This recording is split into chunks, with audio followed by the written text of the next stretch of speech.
अस्सलाम वालेकुम दोस्तों, आप लोग कैसे हैं। फिर देखिए मैं अपने यूट्यूब के लिए रिंग लाइट लेकर आया हूँ। आप लोगों को दिखाना चाहता हूँ, ये देखिए।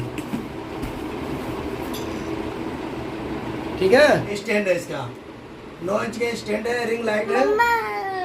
और ये आप लोग को बताना चाहता हूँ, देखिए डिजिटेक, ठीक है।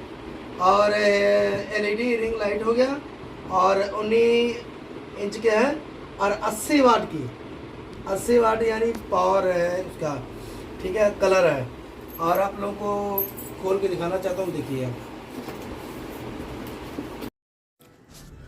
हम आज इसको अनबॉक्सिंग करने जा रहे हैं। आप देखिए वीडियो कैसा लगा। और देखिए 18 इंच का लाइट है, और डिजिटल टेक का बहुत बेस्ट क्वालिटी है। आजकल यही चल रहा है, और कोई कंपनी मत लेना। ये मैं लेकर आया हूँ 3200 रुपये के स्टैंड डिजिटेक का, और साथ में डिजिटेक का लाइट। देखिए बहुत बेस्ट क्वालिटी है। मैं अनबॉक्सिंग करके आप लोगों को दिखा दिया, देख लीजिए। लाइट लेकर आ गया, देखिए आप लोगों के सामने। छोड़, ऐसे नहीं। ये देखिए रिंग लाइट है, आप लोगों को सामने दिखा रहा हूँ मैं।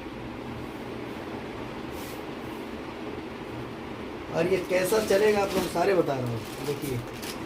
हाँ सर,